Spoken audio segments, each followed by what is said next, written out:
Hello les amis, ben voilà, j'improvise cette petite vidéo car je voulais partager plusieurs réflexions.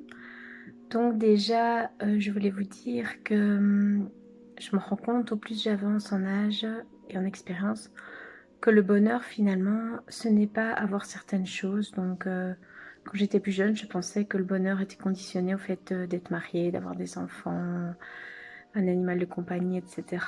Et en ayant tout ça vers la trentaine, ben, ce n'est pas pour ça que j'étais heureuse. Et voilà, et le bonheur, de plus en plus, je me rends compte que c'est un état d'esprit et que c'est interne. Donc c'est à nous de saisir les petites occasions et d'en faire des moments merveilleux. Et ici aussi, avec ce qu'on vit, ok, on a beaucoup de pertes de liberté, mais on peut quand même en avoir encore certaines. Et c'est à nous de partager des petits moments sympas qui nous font du bien.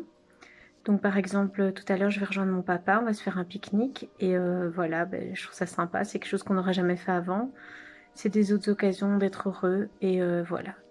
J'aurais pu rester chez moi, me dire bah, c'est foutu, on se verra jamais, etc. Et voilà. Et finalement, ma vie, vue de l'extérieur, elle est peut-être plus simple qu'avant. Elle est moins dans les conventions, on va dire. Et finalement, moi, je me sens beaucoup plus heureuse à l'intérieur car mon bonheur dépend de mon état d'esprit et de moi-même. Et ça, je trouve ça génial. Donc voilà. Et je voulais aussi partager autre chose avec vous. C'est vrai que le Reiki, ça pose beaucoup de questions. Les gens ne savent pas ce que c'est, etc. Et moi, ce que j'aime avec le Reiki aussi, c'est que c'est quelque chose de très structuré, codéifié, qui s'est transmis depuis début 1900 avec Mikao Joi. Et donc, c'est lui qui a remis ça au goût du jour, parce que c'est quelque chose qui existe vraiment depuis très longtemps, soigné de cette façon. Et lui, il a remis ça... allez, il a refait connaître ça. Et donc, il a eu une illumination. Et puis, ça s'est transmis à ses élèves ensuite. Et donc c'est vrai que c'est quelque chose, moi-même j'étais formée par une maître qui est issue de cette lignée et du coup moi je me suis aussi issue de cette lignée. Bon après le mot maître ça fait très sérieux, on pourrait dire superviseur ou instructeur. Et donc ça se transmet depuis tout ce temps-là et il y a tout tout un rituel, un code et on ne fait pas ça n'importe comment et ça c'est vrai que ça garantit le sérieux de l'approche. C'est vrai que moi à la base je suis plus rationnelle et scientifique, mais au plus j'avance, au plus je me rends compte qu'on ne sait pas tout expliquer comme ça, et qu'il y a des choses que la science n'explique pas encore et qui marchent quand même. Et donc voilà, la science a ses limites, et c'est pas pour ça que ça ne fonctionne pas. Et voilà, donc ici pour le Reiki, je vois vraiment que c'est une approche, au plus on l'utilise, au plus on se rend compte de ses bienfaits.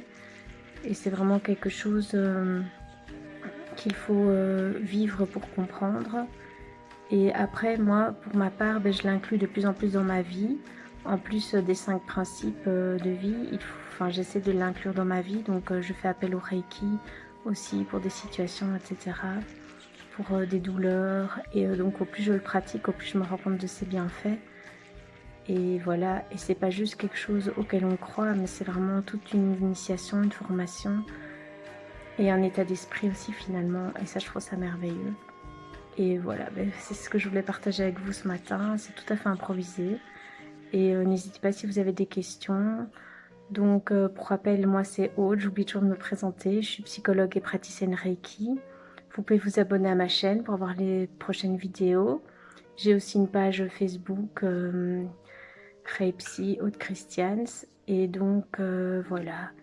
J'ai aussi un site internet www.reipsy.be. Et n'hésitez pas à m'écrire, je trouve qu'en ces moments-là, en ces moments, c'est important de se sentir soudé et voilà, n'hésitez pas. En tout cas, moi, chaque nuit, je fais des rêves de plein de personnes que je ne vois plus.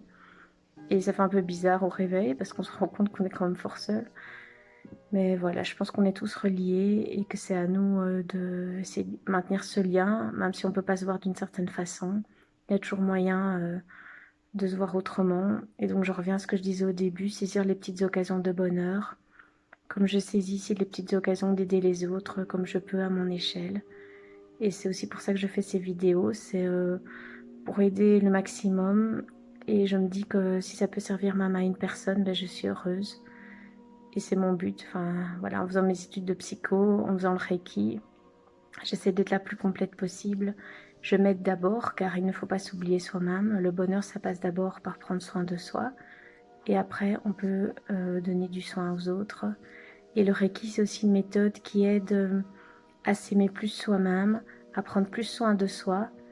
Et après, on peut aussi, du coup, mieux donner de l'amour aux autres aussi. Car comment donner de l'amour aux autres si on ne s'aime déjà pas soi-même? Et comment chercher cet amour par l'autre si on ne sait déjà pas se le donner soi-même, on ne se rendra même pas compte alors de l'amour de l'autre pour nous. Et ça nous évite d'être dans une sorte de dépendance affective et donc être autonome dans nos besoins, dans nos envies, etc. Voilà, ben je vous souhaite un beau week-end, je vous embrasse, je vous aime et je vous dis à tout bientôt. Au revoir.